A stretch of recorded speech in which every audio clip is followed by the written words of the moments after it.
As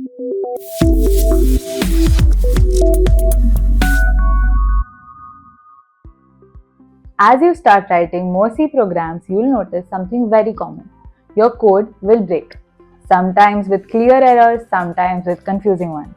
This video is all about learning the skill every programmer must have, debugging.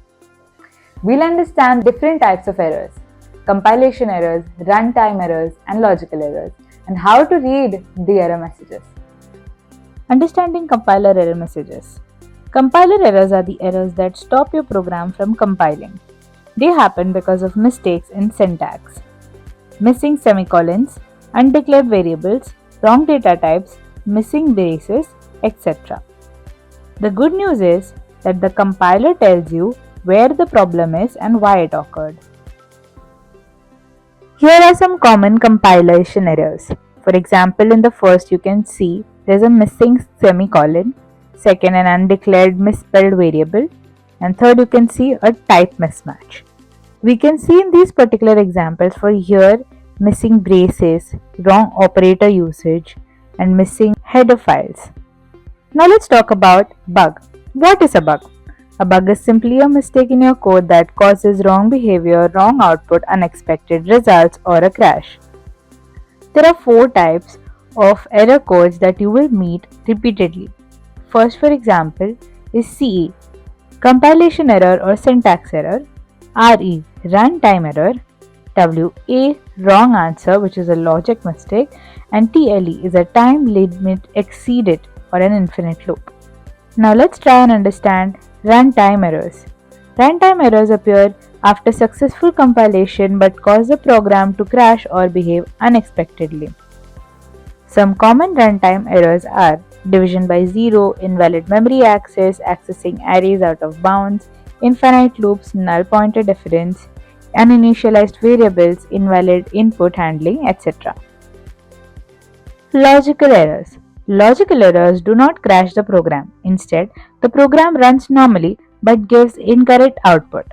These are the hardest errors because the compiler cannot detect them. Now let's look at a sample code. We jump onto the CodeChef compiler and here is a code sample. Now this code sample contains a lot of errors.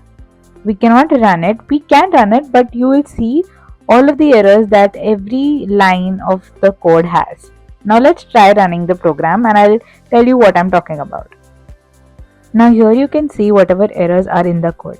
So for in the first half you can see that there is a runtime error which is division by zero, that is what we have used, and then there we have a missing and, which is again a runtime error, and then we have logical error, assignment error, and we've made a lot of errors here to understand that this program wouldn't run otherwise. So here's a button that says AI Explain, which will explain all the errors in layman terms. So here it says the code has multiple errors, missing semicolon at the end of int a is equal to 10, then result is undeclared because the previous line has syntax. So now this we can understand much more better. So for someone who is new to coding, this gives us a corrected code as well, as you can see. Now let's come to a clean code. Now here you can see that we've started with our basic standard input setup and we have corrected our error here. We've declared 2 integers and initialized them. Initially we did not put the semicolon, and now plus b was 0, which was a runtime error. So now replacing all of the errors and the mistakes, we have clean code here. We've added the printf statement. In the next line you can see int numeral, then our scanf. Here in the scanf initially we were missing an and, which was unpredictable behavior, also would cause an runtime error over here. Now here in the logical error, initially we had used an assignment operator, which was a logical error. We had supposed to use the comparison operator, which we have corrected over here. Now in the runtime error, initially what happened was, in the int array we had just 3 arrays and we had written as 5, which would have caused an out of bounds crash. Now we have corrected it and we add our int return 0 and our closing bracket and run the program. And now the program runs successfully. We have the result which was required as our output.